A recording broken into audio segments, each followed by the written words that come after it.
2021년 11월 28일 주님의 날 예배를 하나님께 드리겠습니다. 성경 찬송 맨 앞의 세번역 사도신경으로 신앙 고백하겠습니다. 저는 전능하신 아버지 하나님 천지의 창조주를 믿습니다. 저는 그분의 유일하신 아들 우리 주 예수 그리스도를 믿습니다.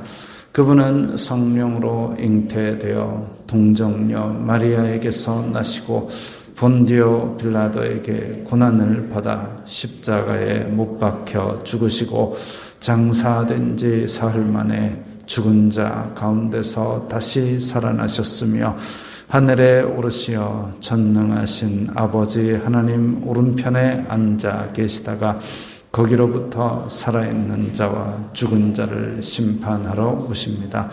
저는 성령을 믿으며 거룩한 공교회와 성도의 교제와 죄를 용서받는 것과 몸의 부활과 영생을 믿습니다. 아멘. 주께 감사하셔야 합니다.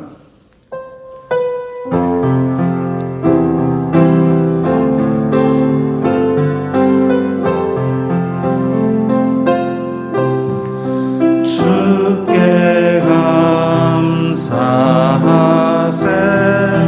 그는 선하시며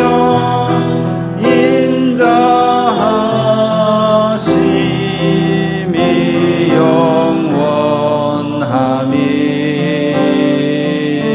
영원함이라. 주께 감사하세 그는 선하시며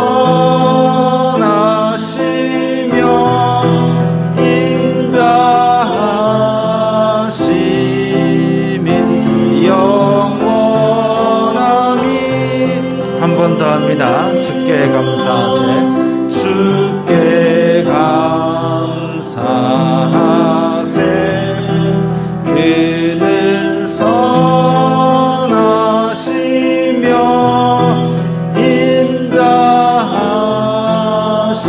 인자하심이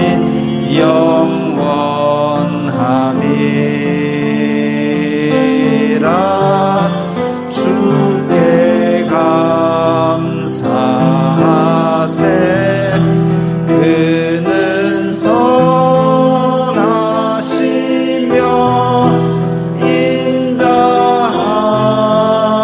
인자하심이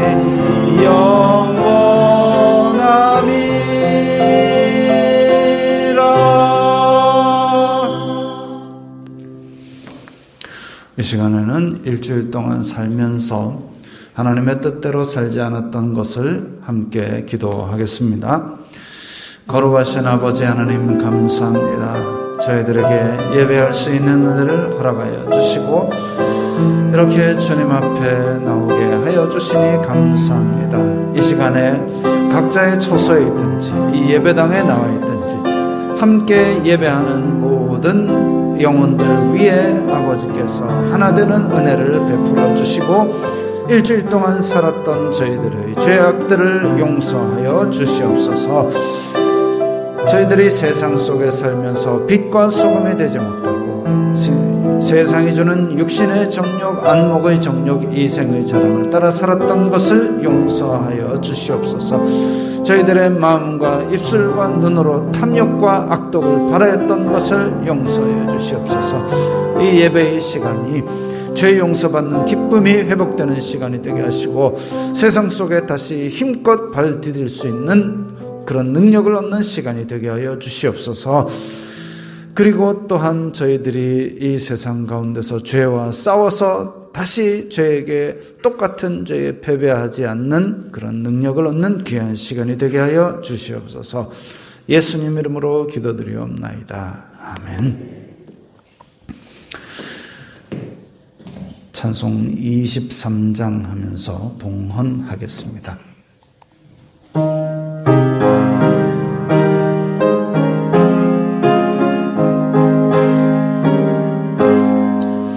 만입이 내게 있으면 그 입 다 가지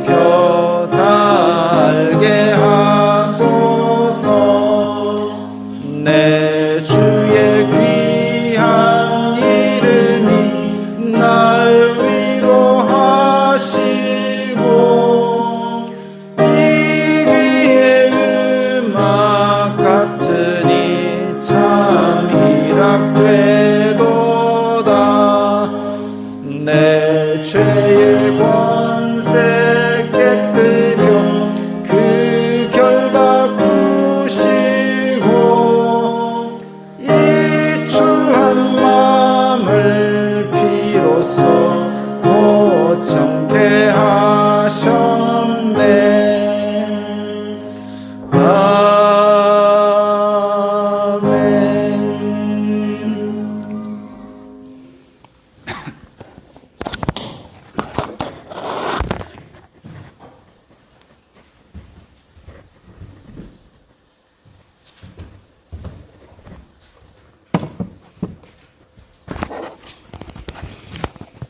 거룩하신 아버지 하나님 감사합니다. 저희들이 이 세상 속에 살면서 거둔 시간의 열매, 노력의 열매들을 주님 앞에 감사하는 마음으로 드렸습니다. 주님께서 이 열매들을 기쁘게 받아주시고 저희들의 감사하는 마음에 복을 내려주시옵소서. 이 믿음을 가진 성도들이 이 세상 속을 살면서 가는 곳마다 하나님의 복의 근원이 되어서 그로 말미암아 들어가며 나가며 복을 받을 수 있게 하여 주시고 세상 사람들이 우리 성도들의 그 믿음의 행실을 보고 하나님께 영광을 돌리게 하여 주시옵소서. 우리 성도들 물질로 시험 들지 않게 도와주시고 이 물질이 쓰이는 곳마다 아버지 하나님의 영광이 나타나고 예수 그리스도의 사람 살리는 복음이 전파되게 하여 주시옵소서. 예수님 이름으로 기도드리옵나이다. 아멘.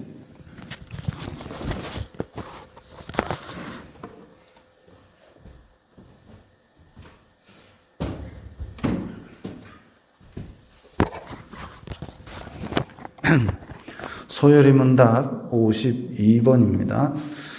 제2계명에 지키라 한 이유가 무엇입니까? 제2계명에 지키라 한 이유는 하나님이 우리의 주제가 되시며 우리의 소유주가 되시며 홀로 자기에게만 경배하는 것을 바라시는 것입니다. 아멘. 자, 하나님 아니 홀로 경배 받으시기를 원한다. 하나님이 이기적이냐? 그게 아니라 우리는 길 가다 잘생긴 아저씨가 있다고 무조건 다 아버지라 부르지 않듯이 유일한 존재는 하나님밖에 없습니다. 거기에 비견할 자도 없고 오직 하나님 이 세상을 창조하신 한 분이기 때문에 홀로 그분께 하나님께만 경배하는 것이 마땅하고 바른 길이기 때문에 그걸 원하시는 것입니다.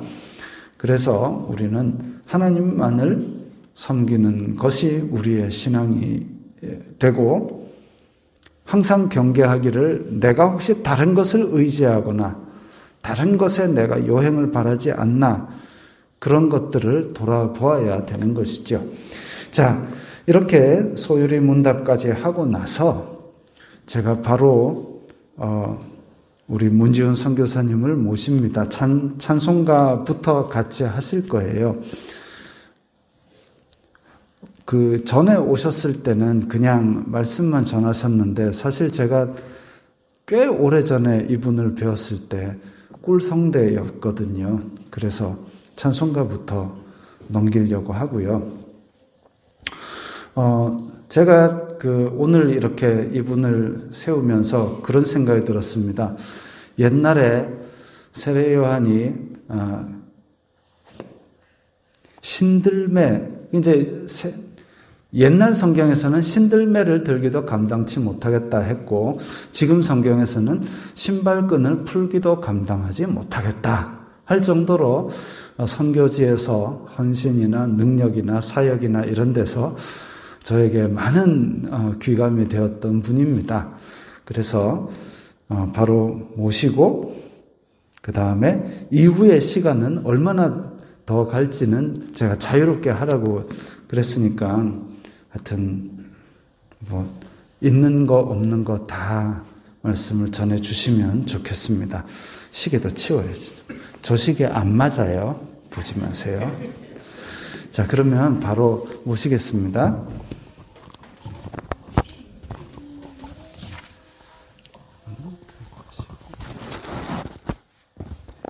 선이 짧아요. 죄송합니다.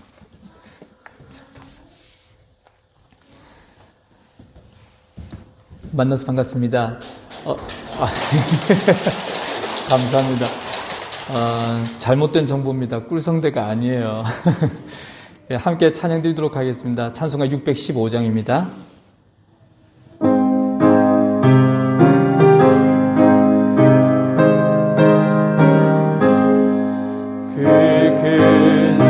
일을 행하신 주께 영광, 이 세상을 사랑해 주오셨네. 우리 죄를 위하여 죽으시사 저 영원한 생명문 여시었네. 우리 주 높이세 귀한 말씀 듣고, 우리 주 높이세 모두 기뻐하며, 주 예수님 힘입어 하나님께 그 행하신 큰 역사 찬양하세. 그 큰 일을 행하신 하나님께 주 예수님 인하여 기뻐하네. 주 예수님 우리가 만날 때엔 그 기쁨을 어디에 비하리요. 아멘. 우리 주 높이세 귀한 말씀 듣고, 우리 주 높이세 모두 기뻐하며, 주 예수님 힘입어 하나님께 그 행하신 큰 역사 찬양하세. 아멘. 찬송가 620장 함께 나누도록 하겠습니다. 찬송가 620장입니다.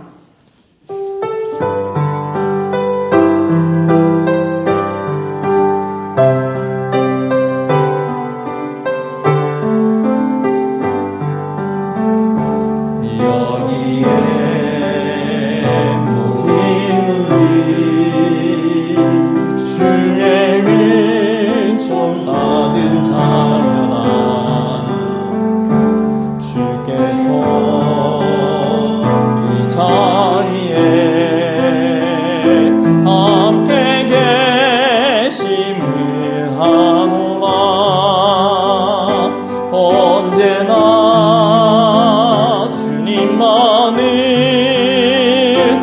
찬양하며 따라가리니, 시험을 당할 때도 함께 계심을 믿노라. 이 믿음 더욱 굳세라. 주가 지켜주신다. 어두운 밤에도 주의 밝은 빛 인도하여 주신다. 주님이 뜻하시니 헤아리기 어렵더라도 언제나 주 뜻 안에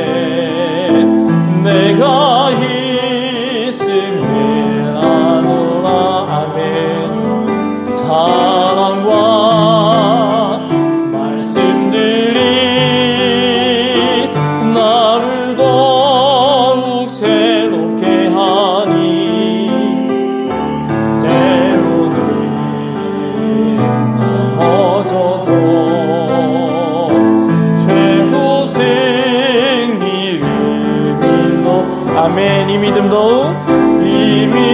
더욱 굳세라. 주가 지켜주신다.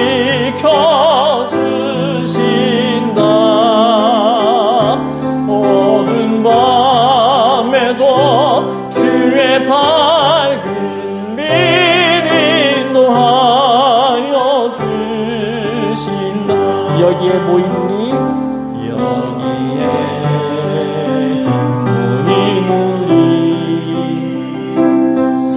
사랑받는 주의 자녀라. 주께서 뜻하신 바 우리 통해 펼치신다. 아멘. 고통과 슬픔 중에 더욱 주님 의지하오니 어려움 이겨내고 주님 더욱 찬양하라. 이 믿음 더욱 굳세라. 주가 지켜주신다. 아멘.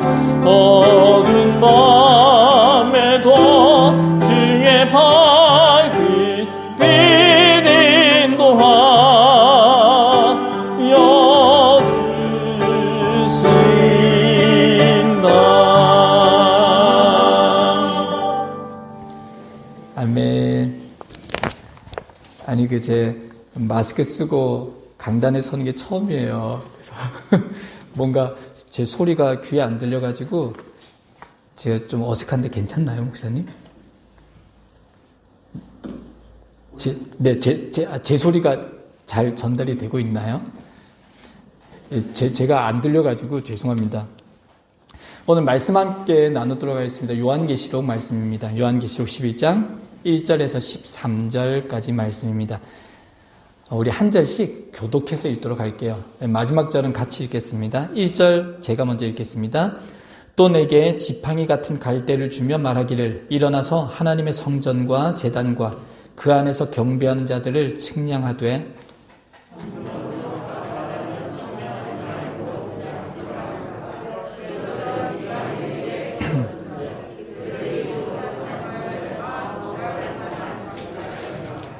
내가 나의 두 증인에게 권세를 주리니 그들이 굵은 베옷을 입고 1260일을 예언하리라.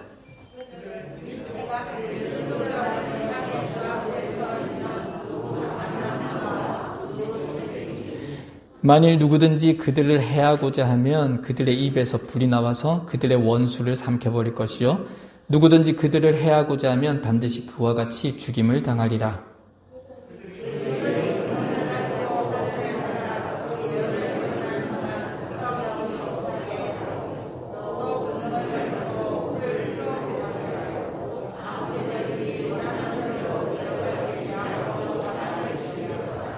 그들이 그 증언을 마칠 때에 무저갱으로부터 올라오는 짐승이 그들과 더불어 전쟁을 일으켜 그들을 이기고 그들을 죽일 터인즉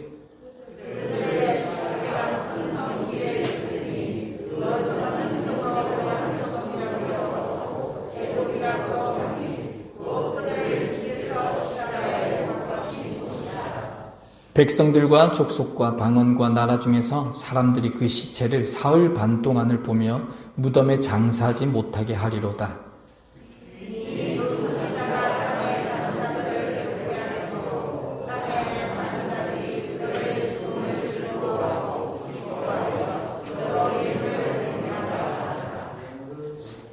삼일반 후에 하나님께로부터 생기가 그들 속에 들어가매 그들이 발로 일어서니 구경하는 자들이 크게 두려워하더라.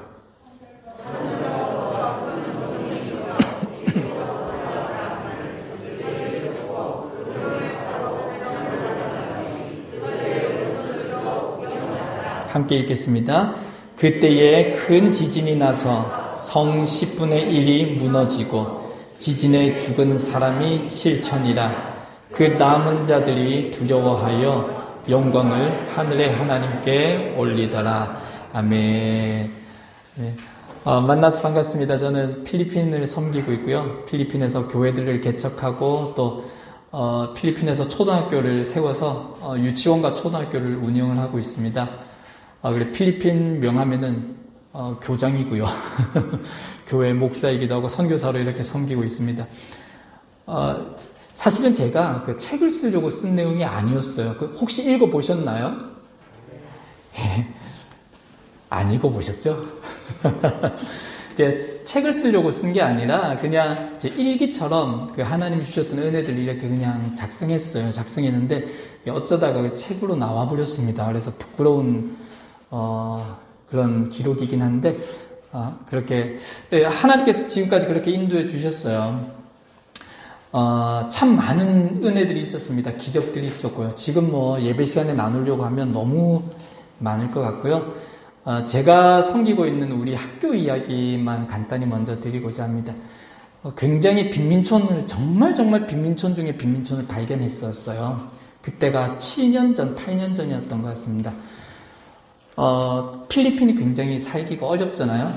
그 중에서도 못 사는, 필리핀에 재난이 터졌을 때에 사람들이 살 길을 다 잃어버린 사람들을 이주시키는 지역이 그 마누알이라는 지역이에요. 그 지역을 제가 어떻게 운전을 하고 하다가 발견을 했습니다. 그래서 그곳에 너무 못 사는 그런 동네라서 하나님 앞에 기도하고 이곳에 주의 교회와 학교가 세워진다면 바뀔 수 있겠다라는 확신이 들었었죠. 그래서 그 지역에 나가서 전도를 했었습니다. 처음에는 이제 6개월 동안 제가 메고 다니는 가방 뒤로 메고 뒤에다가 이제 누들이나 이런 스낵들 잔뜩 넣어가지고 이제 동네에 일주일에 한 번씩 가는 거죠. 가서 내도록 돌아다녔습니다. 돌아다니면서 만나는 사람들마다 과자 하나씩 주고 이제 애기들 누들도 주고 이렇게 하면서 다녔죠. 동네 사람들은 대낮에도 술 취하고 대낮에도 마약에 찌들어가지고 해롱해롱하는 이제 그런 동네였습니다. 아이들은 보통 한 5살 정도 되면 이제 길거리로 나가서 국어를 하고, 보통 국어를 하면서 이제 돈을 받기도 하고, 어른들은 근처에 쓰레기 매립장 가서 쓰레기들 수거해서 필요한 거 가지고 오기도 하고, 그것 좀 팔아서 돈을 좀 만들고, 그런 동네였죠. 6개월 동안 이렇게 전도 다니고 할 때는 별의별 일들도 많았습니다. 책을 보신 분은 알겠지만 이 동네 사람들이 어떤 남자가 하루는 저한테 와가지고 제 멱살을 탁 잡더니 이 사람도 이제 정신이 약간 나갔어요. 약도 했고 술도 마셨고 제 멱살 딱 잡더니 선교사, 내가 외국인하고 한 번만 싸워보는 게 내 소원인데 당신 나하고 한 번만 싸워주라. 나하고 한 번만 학생들 표현을 하면 나랑 한 번만 맞짱 떠보자. 이렇게 됐었죠. 그러면서 멱살도 잡히고 이러면서 그렇게 사역을 했었는데 감사히도 하나님께서 여러 가지 기적들을 보여주셨어요. 제가 능력이 있어서가 아니라 하나님께서 교회를 세우려고 하시니까 그냥 손대면 병이 낫고 손대면 그냥 하나님의 은혜들이 나타났었죠. 교회를 위해서 나타났었습니다. 그래서 교회를 짓고 나서 조그만 교회를 세우고 나서 이제 그 학교에 교육시설이 전혀 없으니까 기도만 했죠. 하나님, 믿음이 들어갔다면 그 다음에는 이제 지성이 들어가야 인생이 변화되는데 이 아이들을 가르칠 수 있는 기회를 제게 허락을 해 주십시오라고 기도를 한참을 했었습니다. 그러다가 이제 그 지역에 가장 제가 눈여겨보던 좋은 땅이 있었어요. 큰 땅을 놓고 제가 항상 기도를 했죠. 하나님 저 땅을 내게 주시고 저기에다가 학교를 세우게 해 주십시오 라고 기도를 했었습니다. 한참 그 기도할 때 우리 목사님 한번 와주셨던 것 같아요. 그래서 오셔서 그냥 광야만 들판을 보시면서 아이고 문 목사가 여기다가 무슨 학교를 어떻게 건물을 짓고 어떻게 하려고 하면서 이렇게 기도를 한번 해주셨습니다. 그리고 나서 하나님께서 기적과 같은 은혜를 막 주셨어요. 교인들도 번창하고 지역도 갑작스럽게 변화가 되고 하나님께서 교회를 통해 많은 일들을 하게 하시면서 갑작스럽게 학교를 짓게 하셨습니다. 그래서 정말 기도하던 그 땅을 다 사가지고 학교를 지었죠. 공사할 때 또 우리 강 목사님 오셔서 목사님 일 잘하시더라고요. 목사님께서 또 삽질하시고 하면서 우리 노동자들과 함께 공사를 했었습니다. 그래서 학교가 딱 세워졌었어요. 감사히 지금은 이제 학생들이 매년마다 제가 한 학년씩 퍼미스 받아서 이제 올라갑니다. 그 학년이 올라가고 있는데 현재는 유치원에서 그 5학년까지 수업을 하고 있고요. 총 102명의 학생들이 수업을 하고 있습니다. 지금은 아이들이 제법 볼만합니다. 그 교복도 필리핀은 유치원부터 교복을 입거든요. 저희 학교 애들도 평상시 때는 다 뭐 찢어진 옷에 구멍 뚫린 옷에 이렇게 입고 다니다가 학교 올 때는 교복을 입으니까 깔끔하게 차려입고 아이들이 학교 와서 수업을 하는데 지금은 굉장히 멋있고 아이들이 괜찮은데 처음에는 보통이 아니었죠. 처음에 있었던 이야기인데 제일 처음에는 제가 3, 4살 반 어린이 유치원을 먼저 시작했었습니다. 어린이 유치원을 먼저 시작을 하고 이제 필리핀 정교사들을 이제 받고 그래서 이제 수업이 이제 첫날 시작된 날이에요. 이제 여자 교사가 첫 교사가 이제 3, 4세 반 한국으로 치면 한 4, 5세 반이 될 것 같아요. 그 반에 들어가서 첫 수업을 했었던 날입니다.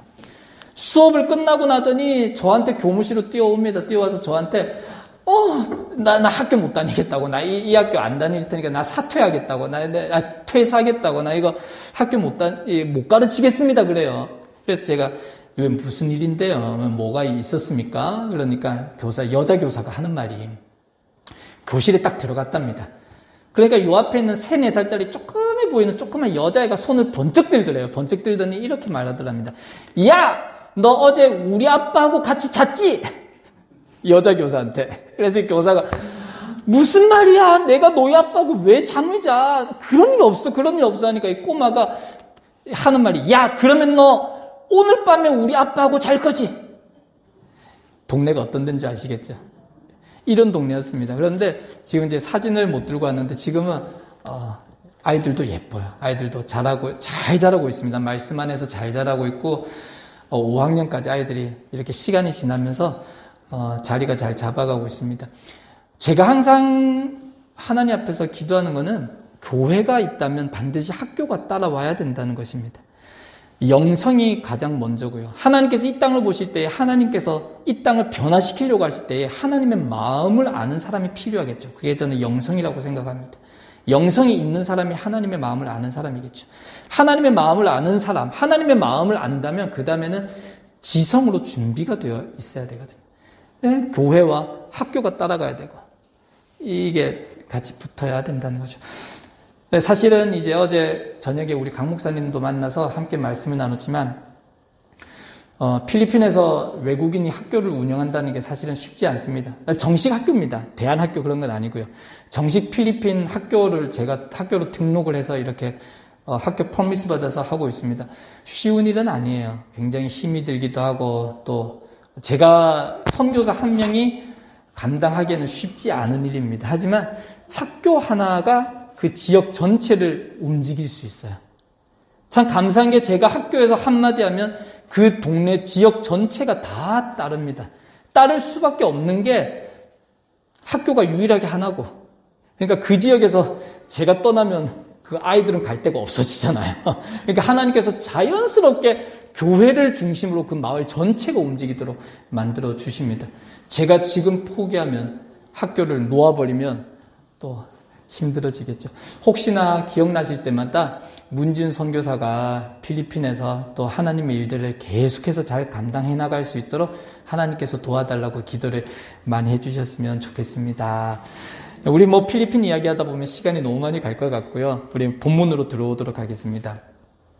오늘 본문 말씀은 계시록 안에서도 너무나도 드라마틱한 내용이죠. 굉장히 이야기가 재밌는 내용들인데 먼저 개요를 살펴보면 내용 이해가 굉장히 빨라집니다. 먼저 오늘 본문의 첫 번째 부분은 1에서 2절이에요. 이게 첫 번째 부분인데 무슨 내용이냐면 성전을 측량해라 라는 명령을 받는 부분입니다. 1절에 보니까 사도 요한이 측량을 위한 지팡이 같은 갈대를 받게 됩니다. 이 측량하다라는 것은 하나님의 심판을 의미한다고 할 수 있는데 하나님께서 의인들은 구원하시고 죄인들은 심판하기 위해서 이제 측량을 하세요. 측량하는데 측량해야 될 것이 나옵니다. 뭐냐면 하나님의 성전, 제단, 그리고 그 안에서 예배하는 자. 그러니까 하나님께서 그들을 지키시겠다는 거죠. 그러면서 측량하지 말라는 부분이 나옵니다. 어디냐면 성전의 바깥마당. 성전 바깥마당을 열어두세요. 측량하지 않습니다. 이방인에게 주십니다. 그러면서 이방인에게 42달 동안 3년 반 동안 이 이방인들이 교회를 핍박하고 교회를 탄압하고 교회를 도덕적으로 영적으로 타락할 수 있도록 열어두시는 거죠. 이런 부분이 첫 번째 부분입니다. 두 번째 부분은 3절에서 6절인데 이제 이야기가 바뀌어요. 두 증인이 나옵니다. 그래서 증인이 받은 사명이 뭔지 그리고 권세가 뭔지에 대해서 말씀을 해주고 있어요. 이 증인이 나타나는 모습을 보니까 베옷을 입었다 이렇게 성경에 기록을 합니다. 베옷을 입었다라는 의미는 베옷이 의미하는 것은 슬픔이죠. 죽음, 슬픔, 애통입니다. 그러니까 이 증인을 통해서 외치는 메시지는 당장 죽게 되었으니 회개하라. 이 메시지가 되겠죠. 그래서 이 증인을 통해서 회개하라는 메시지를 하게 하십니다. 그러면서 이 증인들이 받은 권세가 상당해요. 어떤 권세를 받았냐니까 어느 누구라도 이 증인을 해하려고 하면 증인에게서 불이 나와서 원수들을 사른다. 그런 권세가 이미 있습니다. 그리고 보니까 또 이 증인에게는 하늘을 닫는 권세가 있다라고 말씀을 하고 있어요. 그러니까 이들이 하나님의 메시지를 전하는 동안은 하늘에 비도 오지 않는다. 이런 거죠. 그래서 이 증인은 하나님께로부터 받은 권세를 가지고 열심히 섬기고 있습니다. 그러면서 이제 세 번째 부분이 7절에서 10절인데 분위기가 바뀌어요. 어떻게 바뀌냐면 무저갱이라는 곳에서부터 갑자기 나타난 짐승이 전쟁을 일으켜서는 이 두 증인을 죽이게 됩니다. 그리고 이 두 증인을 모독을 하기 시작해요. 그들의 시체를 묻지 않습니다. 전쟁을 했으니 얼마나 많이 상처가 났겠습니까? 증인의 몸이 얼마나 많이 피투성이가 돼 있겠어요. 이 몸 그대로 죽은 모습 그대로 길바닥에 내려놓는데 길바닥에 내려놓은 그 장소를 뭐라고 하냐면 소돔이다. 애굽이다. 예수님께서 십자가에 못 박히신 곳이다. 이렇게 말합니다. 그러니까 예수님을 모독하겠다는 거죠. 예수님의 이름으로 증인의 삶을 사는 이들을 모독하고 있는 것입니다. 얼마나 비참하게 모독을 하는지 그 뒤에 계속 나와요. 어떻게 하는지 이렇게 합니다.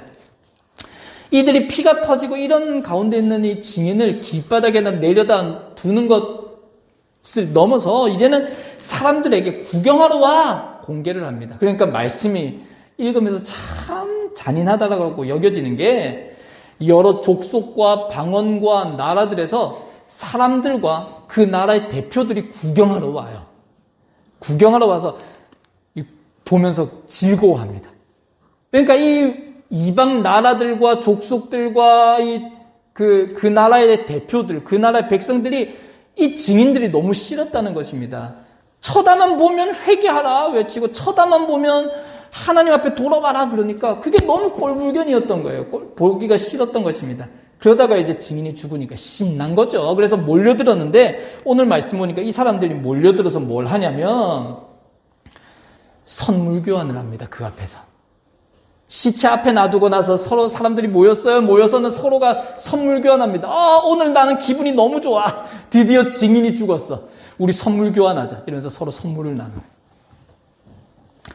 이러면서 이제 네 번째 부분이 나옵니다. 마지막 부분이 11절에서 13절인데 역전이 나타나죠. 완전히 죽어서 사람들 앞에 조롱받던 이 시체가 갑자기 벌떡 일어섭니다. 그러더니 아름다운 몸으로 변화된 채 탁 일어서는데 그 모습을 보던 주변에 이 시체들을 조롱하던 사람들이 공포에 휩싸이게 되죠. 어떻게 살아나지? 왜 살아나지? 이렇게 살아났는데 순간에 또 음성이 들립니다. 하늘에서 큰 음성이 들리는데 이리로 올라와라. 이렇게 음성이 들려요. 그러자 이 증인이 구름을 타고 승천을 쫙 합니다. 완벽한 반전이죠. 그러면서 13절에 어떤 일이 일어나냐면 심판이 일어나는데 성의 10분의 1이 무너지고 지진에 죽은 사람이 7,000명이다. 이렇게 나옵니다. 어떤 신학자들이 당시에 이제 조사를 하면서 7,000명이라는 숫자가 당시 예루살렘 성 인구의 10분의 1이다. 이렇게 묘사를 하긴 하더라고요. 어쨌든 7,000명이라는 숫자가 죽게 됩니다. 그리고 남은 사람들이 하나님께 영광을 돌리게 되는 부분이죠. 사실 오늘의 이 내용이 신학적으로 너무 많은 메시지를 담고 있기 때문에 하나하나 나눌 수는 없고요. 저는 오늘 아침에 두 가지를 함께 이 메시지를 통해서 하나님의 교훈을 받았으면 좋겠습니다. 첫 번째 우리가 함께 나누고 싶은 것은 뭐냐면 그 다음 페이지 한번 넘겨주시겠습니까? 누가 증인인가? 누가 팬인가? 여기에 대해서 우리가 메시지를 한번 받아봤으면 좋겠어요. 저는 얼마 전까지 미국의 휴스턴에서 잠시 지냈었습니다. 제가 살고 있는 휴스턴에 다운타운이 있어요. 다운타운에 이제 시리 안에 트래비스 스캇이라는 유명한 휴스턴 출신의 힙합 가수가 있습니다. 이 힙합 가수가 코로나 시대 때문에 지금 미국이 다 이제 공연 같은 걸 못하고 있었거든요. 그래서 이 트래비스 스캇이 휴스턴 시민을 위해서 공연을 열었습니다. 이때 동안 공연 같은 게 전혀 없다가 갑자기 힙합 공연을 여니까 그 경기장에 5만 명의 사람들이 몰려들었어요. 5만 명의 사람들이 트래비스 스캇을 보려고 몰려들었습니다. 트래비스 스캇이 이제 악기 밴드들이 쫙 둘러서고요. 그 주변으로 5만여 명의 사람들이 이렇게 몰려들었습니다. 그리고 이제 트래비스 스캇이 무대로 나오는 거예요. 무대로 짜잔 하고 등장을 하는 순간에 참석했던 사람들이 트래비스 스캇이 좋아서 견딜 수 없는 팬들이 소리를 지르면서 앞으로 몰려오기 시작했어요. 그러다 보니까 갑자기 이제 사람들이 몰려들어오니까 앞에서 넘어지고 그랬죠. 그래서 300여 명의 사람들이 다치고 중고청 8명이 사망을 하게 됩니다. 이 죽은 학생들이 저희 동네 애들이에요. 그래서 학교 하이스쿨의 교장이 이제 메일을 집에 보냈습니다. 그러니까 우리는 너무 슬픈 일을 겪었다. 우리 아이들이 죽어버렸다. 이러면서 메일까지 왔죠. 팬입니다. 팬은 자신의 감정에 따라서 그 사람을 좋아하죠. 웃기지 않습니까? 그렇게 좋다고 이렇게 모였던 사람들이 행사가 그렇게 엉망이 돼버리고 사람이 죽고 나니까 욕하더라고요. 자기들이 거기 참석해서 트래비스 스캇이 좋다고 참석했던 사람들이 그 사건 벌어지고 나니까 돌아서서 하는 말이 내 괜히 갔다. 어떻게 말이야 가수가 지금 이 시국에 공연을 할 수가 있어 하면서 막 욕을 해. 팬이죠. 자기의 감정과 생각과 자기의 환경의 변화에 따라서 변화버린 것입니다. 팬입니다. 이 팬과 다른 종류가 있죠. 바로 제자들입니다. 제자들은 평상시에는 표가 잘 나지도 않는 것 같고요. 별 다른 특별한 것도 없는 것 같은데 이 제자들의 특징은 삶이 다르다는 것이죠. 삶에서 그렇게 이 제자들은 환경이 바뀌었다고 돌아서지 않습니다. 환경이 어떻게 됐다고 배반하지 않습니다. 끈질기게 그 스승을 따라가죠. 교회 안에 바로 팬과 제자가 있다는 것이죠. 그 다음 페이지 한번 넘겨주시겠습니까? 팬과 제자에 관해서는 나로 팬이라는 카일 알루먼이라는 이제 미국의 유명한 큰 교회의 교육 목사예요. 교육 목사인데 이분이 나로 팬이라는 한국어로는 두란노에서 팬인가 제자인가라는 제목으로 책이 나온 걸로 제가 알고 있습니다. 굉장히 괜찮은 책이에요. 그래서 한번 보셔도 좋을 것 같습니다. 어쨌든 저기에서는 이제 팬이 뭔가 제자가 뭔가에 대해 설명을 하죠. 그렇다면 오늘 본문에 나오는 증인은 뭐겠습니까? 증인. 제자하고도 약간 다른 것 같아요. 증인. 제가 증인을 어떻게 나누면 설명이 좀 잘 될 수 있을까 고민하다가 제가 자료들을 찾다가 이것을 보고 제가 이 말씀을 함께 나누면 금방 증인에 대해서 이해가 되겠다는 생각을 했습니다. 뭐냐면 2019년 5월에 분당 우리 교회에서 이찬수 목사님이라는 분께서 로마서 설교를 하셨어요. 그 로마서 설교 내용을 제가 어떻게 찾다가 보게 됐는데 보면서 이게 증인에 대한 설명으로 가장 좋겠다라는 생각을 했습니다. 어떤 구절이냐면 이런 구절이에요. 그 다음 페이지 한번 보여주시겠습니까? 로마서 16장 1절과 2절인데 함께 읽어볼게요. 시작. 내가 겐그레아 교회의 일꾼으로 있는 우리 자매 베베를 너희에게 추천하노니. 그 다음 페이지. 너희는 주 안에서 성도들의 합당한 예절로 그를 영접하고 무엇이든지 그에게 소용되는 바를 도와줄지니 이는 그가 여러 사람과 나의 보호자가 되었습니다. 아멘. 바울이 로마서라는 대단한 교리서를 마무리하고 있습니다. 그 어마어마한 교리서를 마무리하면서 16장에 들어서 이때 동안 마음의 한켠에 두고 있었던 감사한 사람들에 대한 인사를 해요. 그 위대한 교리서적을 쫙 이렇게 지어가고 맨 마지막 부분에 자기가 이렇게 귀한 말씀을 가지고 준비할 수 있도록, 연구할 수 있도록 도와줬던 사람들의 이름을 열거하는데 그 가장 첫 번째, 가장 마음에 두고 있었던 사람에 대해서 말합니다. 그게 우리 참 생소한 이름이죠. 베베. 이 베베가 한 역할이 뭐냐면 고린도에서 쓴 로마서를 이제 로마까지 전달하는 역할을 했습니다. 그 옛날에 뭐 USB가 있었겠습니까? 뭐 어떤 노트북이 있었겠습니까? 어떻게 옛날에 파피루스라는 종에다가 글을 썼는데 이 16장이나 되는 이 커다란 글, 이 무거운 이 덩치의 성경을 그 로마 시대에 그거를 들고, 자매거든요. 베베 자매가 이거를 들고 지금 로마로 가고 있습니다. 이 바울이 목숨을 걸고 기도하면서 쓴 말씀이기 때문에 한 페이지라도 잊어버리면 안 되죠. 그래서 애지중지하면서 이렇게 가요. 그런데 가는 길이 쉬웠겠습니까? 배도 타야 되고 뭐도 걷기도 해야 되고 또 군병들이 곳곳에서 막았을 것입니다. 그러니까 목숨을 건 여정을 하는 거죠. 이 베베 자매가, 형제도 아닌 연약한 자매가 이걸 들고 움직이는 거예요. 그러니까 가장 바울에게 있어서 중요한 역할을 감당했었던 사람이라는 거죠. 이렇게 말씀을 목숨 걸고 전달한 사람, 이 사람이 바로 증인이라 하는 것이죠. 그 다음 페이지 한번 보여주시겠습니까? 한국에도 증인이라고 말할 수 있는 분이 있었습니다. 옛날 그 독립운동 당시에 오광심 여사라는 분이에요. 김학규 열사의 부인이십니다. 이 오광심 여사인데, 오광심 여사의 역할이 뭐였냐면 그 곳곳의 산지에서 떨어져 있는 독립군들을 모으고 독립군들에게 정보를 전달하는 역할을 이 오광심 여사가 했었습니다. 그 당시 이 독립군들이 1500km에 떨어져 있었어요.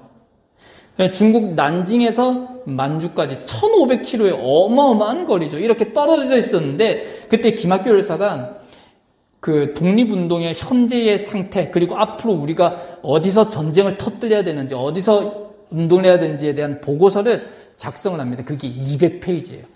이 어마어마한 200페이지 내용을 아내에게 부탁을 합니다. 당신 너무너무 중요한 내용이야.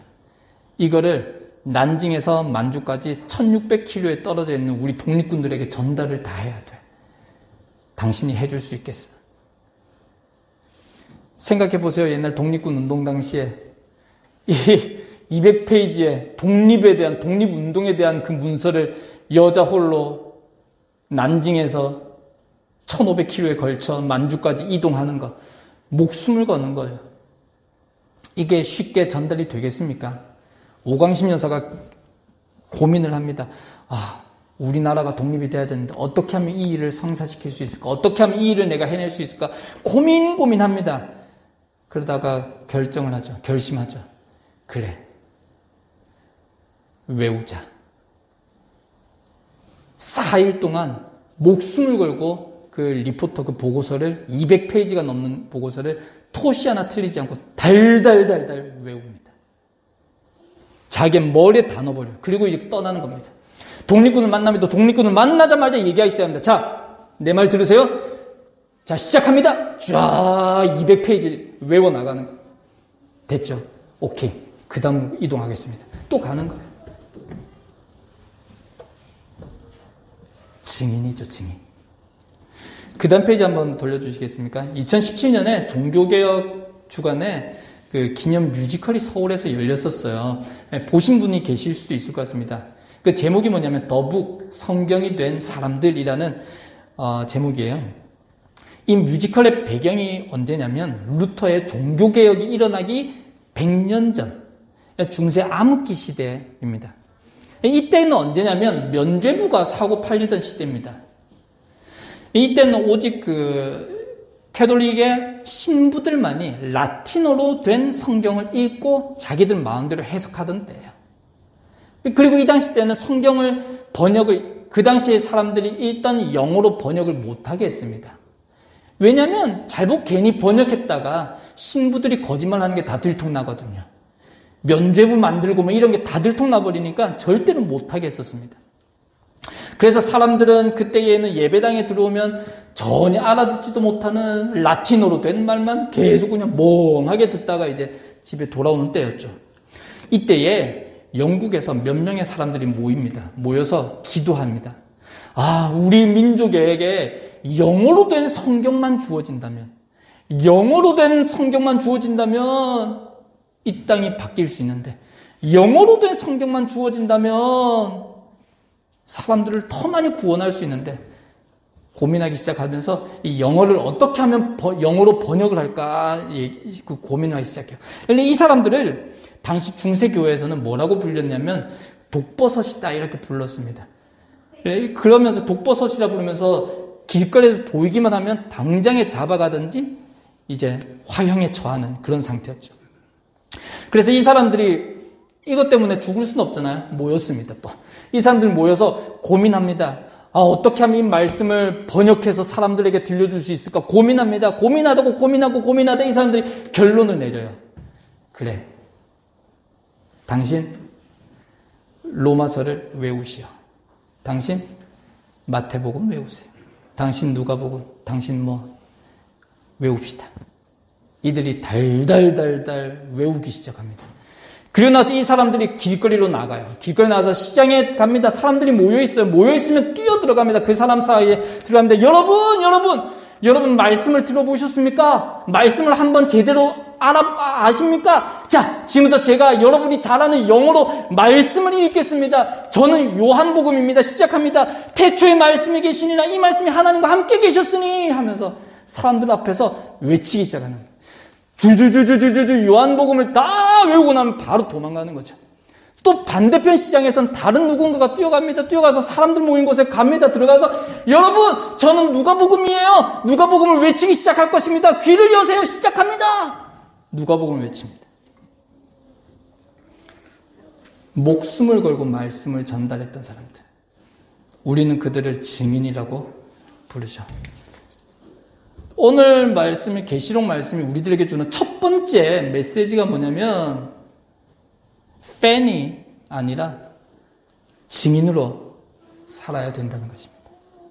아멘이신가요?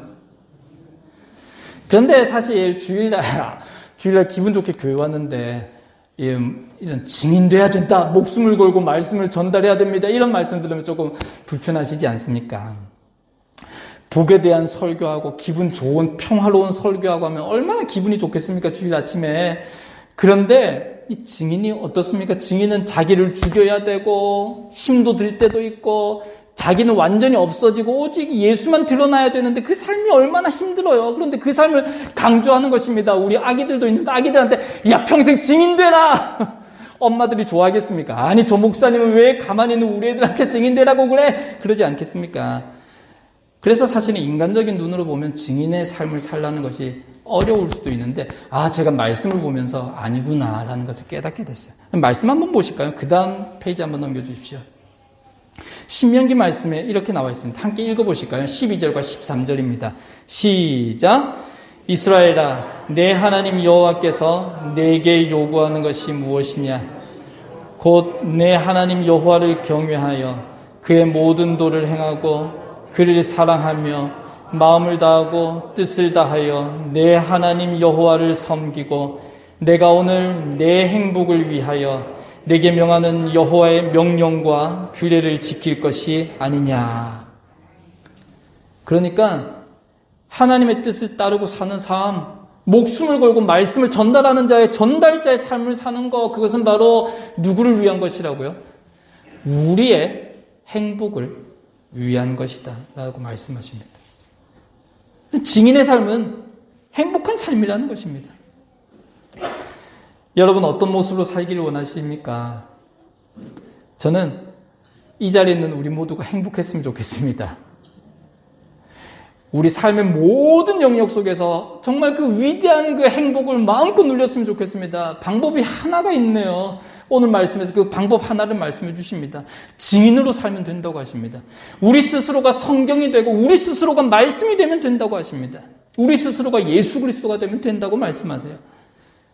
우리 서로를 보시면서 인사 한번 하실까요? 행복하세요. 증인 되세요. 역사 속에서 삶 자체가 성경이 되었던 그들처럼 오늘 성경에서 회개를 외쳤던 그 증인들처럼 우리와 우리 가족들 모두가 증인의 삶을, 그런 행복한 삶을 살게 되기를 주의 이름으로 축복합니다. 두 번째로 나누고 싶은 게 뭐냐면요. 그 다음 페이지 넘겨주시면 됩니다. 이 증인의 사역을 통해서 이루어지는 열매에 대해서 한번 살펴보고 싶어요. 우리 13절 한번 읽어볼까요? 다음 페이지입니다. 시작. 그때에 큰 지진이 나서 성 10분의 1이 무너지고 지진에 죽은 사람이 7천이라. 그 남은 자들이 두려워하여 영광을 하늘의 하나님께 돌리더라. 결과가 나왔네요. 사람들이 두 부류로 나뉘게 되었습니다. 첫 번째 부류는 끝까지 증인의 말을 듣지 않고 버티다가 심판으로 죽게 되는 사람들. 두 번째 부류는 이제 그 모습을 보면서 하나님께 돌아오게 되는 사람들의 모습을 나와요. 참 재밌는 부분이 나옵니다. 참 하나님께서 재밌는 분이신 것 같아요. 우리들에게 귀에 쏙쏙 들어오더니 말씀하시는데 어떻게 말씀하시냐면, 여러분 엘리야 시대 때에 마지막까지 목숨을 걸고 믿음을 지켰던 마지막 남은 믿음의 사람들의 숫자를 아십니까? 모든 사람들이 하나님을 배반했어요. 다 배반했습니다. 그런데 마지막까지 남은 소수의 사람들이 있습니다. 누군지 아십니까? 몇 명인 줄 아십니까? 7,000명이에요. 그 사람들이 7,000명이었습니다. 그 유일한 10분의 1밖에 안 되는 숫자만이 하나님을 믿는다고 이렇게 몰려들었어요. 오늘 말씀에는 그 반대가 나옵니다. 이 두 증인의 사역을 통해서 7,000명만 남기고 10분의 1만 남기고 10분의 9는 어떻게 된다고요? 하나님께 돌아오더라. 하나님께 영광을 돌리게 되더라. 여러분 계시록을 잘 읽어보십시오. 어디를 읽어보더라도 하나님의 그 많은 재앙 앞에서 회개했다, 하나님께 돌아왔다라는 구절 찾지 못합니다. 두 증인이 죽었을 때에 모든 사람이 하나님께 영광 돌리고 돌아오더라. 분명하게 말씀을 하고 계십니다. 우리 가정을 통해서, 우리 자녀들을 통해서 이 시대에 구원받는 숫자가 늘어나게 될 것입니다. 또한 여러분의 교회를 통해서 하나님께서 분명히 하시고자 하시는 일이 있으실 것입니다. 이런 일들에 대한 꿈을 가지시고 이런 우리 교회를 통해서 우리 자녀들, 우리 가정을 통해서 하나님이 위대한 열매를 이루실 것이라는 데에 대한 기대를 우리가 가질 수 있어야 됩니다. 제가 예전에 이런 말씀 드리니까 어떤 어르신이 오셔서 그런 말씀 하십니다. 아이고, 목사님, 내 나이가 90이요, 90. 저랑 지금 휴스턴에 같이 계신 휴스턴에 있는 한인교회에 권사님 한 분이 현재 연세가 92이십니다. 당연히 그 말씀 하시죠. 아이고, 목사님, 내 나이가 90이요. 내가 지금 교회 오는 것도 벅찬데 내가 무슨 꿈을 보고 비전을 보고 내가 뭐 하요? 이렇게 말씀하십니다. 우리 말씀 한번 읽어볼까요? 그 다음 페이지. 우리 요엘서 말씀 한번 읽어봤으면 좋겠습니다. 시작. 그 후에 내가 내 영을 만민에게 부어주리니 너희 자녀들이 장래일을 말할 것이며 너희 늙은이는 꿈을 꾸며 너희 젊은이는 이상을 볼 것이며. 하나님 말씀하시는데 건강 따라, 나이 따라, 상황과 환경 따라서 꿈 주신다고 말씀하지 않습니다. 마지막 때에 하나님의 은혜가 임하면 꿈을 꾼다라고 말씀을 하시죠. 여기 어르신들이 많이 계시니까 도전을 한번 드리고 싶습니다. 여러분, 한국에도 굉장히 믿음으로 증인의 삶을 사셨던 어르신들이 너무나도 많으셨죠. 그 중에 가나안 농군학교를 세우셨던 김용기 장로님 다 아시지 않습니까? 김용기 장로님이 평생을 기도하시면서 가나안 농군학교를 일구셨죠. 이 김용기 장로님의 기도문이 그 책상 앞에 항상 붙어 있었던 것을 우리 어르신들께 도전드리고 싶어요. 이런 그의 기도문이 붙어 있습니다. 뭐라고 써 있냐면 이렇게 써 있어요. 조국이여 안심하라. 그 뒤에 뭡니까? 조국이여 안심하라. 기도하는 내가 있다. 연세 많으신 김용기 장로님의 마지막까지 사명은 그것이었습니다. 혹시 연세 많으십니까? 그래서 실제적으로 증인으로서 나가서 뭔가를 못하실 것이라고 생각하십니까? 아니요. 기도로서 그 사명을 지키셨으면 좋겠습니다.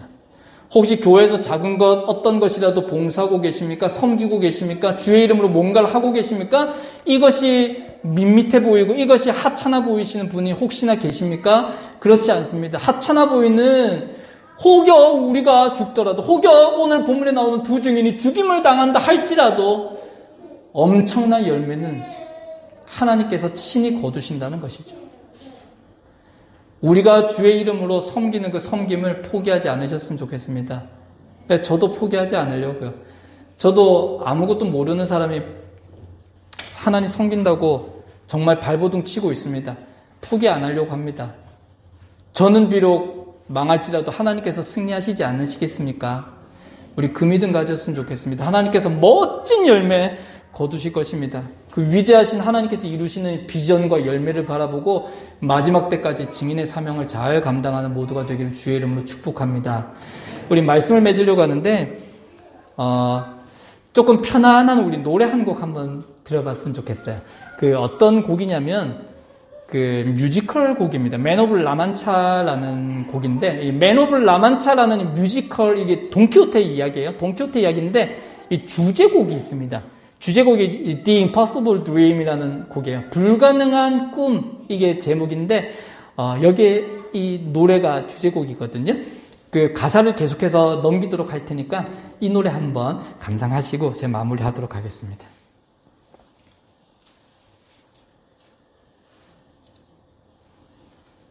네, 음악 틀어주시면 될 것 같습니다.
예, 저런 노래입니다. 돈키호테라는 뮤지컬의 이제 주제곡이죠.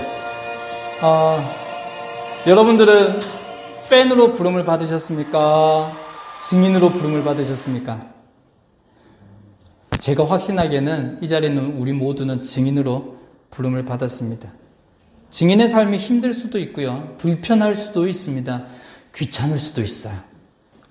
조금 어려울 수도 있습니다. 하지만 예수님의 십자가를 경험했다면 최소한 예수님의 그 피 묻은 그 은혜를 경험했다면 최소한 돈키호테보다는 나아야 되지 않겠습니까? 결국에는 주께서 허락하신 열매들을 보게 될 것입니다. 원수들의 앞에서 당당히 예수님 뽐내게 된 날이 올 것입니다. 우리 말씀을 삶으로 살아냅시다. 성경이 된 성도들이 됩시다. 그래서 오늘 예배 나온 모든 성도들과 교회와 그 자녀들 모두가 삶으로 성경이 된 주의 사람들이 되는 축복이, 그래서 증인으로서 위대하신 주님의 열매와 은혜들을 경험하는 모두가 되기를 주의 이름으로 축복합니다. 우리 함께 기도 한번 드렸으면 좋겠습니다. 우리 말씀을 가지고 기도 한번 했으면 좋겠어요. 하나님, 우리의 남은 생애 동안에 증인으로 살게 해주십시오. 하나님이 원하시는 삶을 잘 살아드리는 우리의 인생이 되게 하여 주시옵소서. 다 함께 기도하도록 하겠습니다. 사랑과 은혜가 충만하신 하나님 고맙습니다. 이 아침 시간에 주님 부족한 점을 불러주시고 함께 말씀을 나눌 수 있도록 하시니 참으로 감사합니다. 아버지 하나님, 우리가 이 땅에서 주님께서 부르신 증인이 된 줄 압니다. 아버지 하나님, 불러주셨사오니 믿음으로 증인의 삶을 살게 하시고 삶으로 성경이 된 자들이 되게 하여 주시고 이 땅 가운데 말씀을 목숨 걸고 전달하는 말씀의 전달자로 이 땅을 잘 살아가게 하여 주시고 하나님, 이 시대에 우리가 맡겨진 우리에게 주신 그 일들 가운데서 하나님 증인의 삶을 잘 살아가서 하나님을 시원하게 하고 주님을 기쁘시게 하는 주의 자녀들이 될 수 있도록 도와주시옵소서. 포기하지 않게 하시고 힘들어도 주저하지 않게 하시고 마지막까지 주님과 앞에 가는 날까지 기도하며 주님 주신 사명을 잘 감당해 나갈 수 있는 우리 모두가 되게 하여 주시옵소서. 하나님 참 고맙습니다. 이 아침에 또 주께서 주시는 말씀으로 교훈을 받습니다. 하나님, 저희들을 증인으로 불러주셔서 참 고맙습니다. 저희들을 구원해 주신 것만 해도 감사한데 이렇게 증인으로 불러주시고 주의 이름을 위해 살게 하시니 참 고맙습니다. 우리 평생을 살아가는 동안에 우리 스스로가 성경이 되며 우리 스스로가 작은 예수 그리스도로서 이 땅에서 마음껏 주의 이름을 외치며 주님을 증거하는 우리들의 일생이 될 수 있도록 도와주시옵소서. 힘들 때도 있고 피곤할 때도 있고 어려울 때도 있는 것이 증인의 삶인 줄 압니다. 하지만 주님께서 우리를 위해 십자가 못 박히셨으니 그 은혜 기억하고 그 사랑 기억하며 우리도 믿음으로 주님 허락하신 그 은혜들을 잘 짊어지고 걸어가는 귀한 우리의 삶이 될 수 있도록 주님 도와주시옵소서. 하나님, 우리 스스로는 약해서 이 일들 잘 감당할 수 없습니다. 성령님께서 우리와 항상 함께하여 주시고 성령님의 능력으로 우리를 붙들어 주시옵소서. 감사를 드리며 모든 말씀 예수님 이름으로 기도드립니다. 아멘. 찬양하시겠습니다. 하나님께서 당신을 통해 찬양하도록 하겠습니다.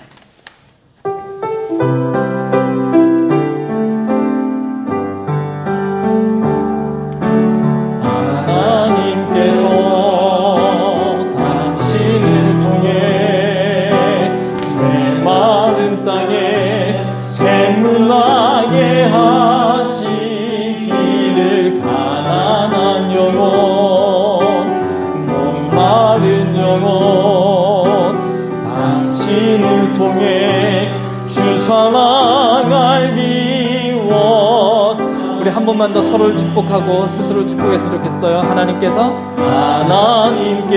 당신을 통해 메마른 땅에 샘물 나게 하시기를 가난한 영혼 목마른 영혼 당신을 통해 주 사랑 알기 원하네. 아멘. 이제는 우리 주 예수 그리스도의 은혜와 하나님 아버지의 사랑과 성령님의 교통하심이 오늘 말씀을 가슴에 새기고 증인으로서 이 땅을 살아가기를 소원하는, 이 땅에서 주의 마음을 시원하게 해드리기를 소원하는 머리 숙인 모든 자들 머리 위에, 그들의 삶 위에, 그들의 가정 위에, 그들의 모든 생애 영역들 위에 지금부터 영원토록 함께 있을지어다. 아멘.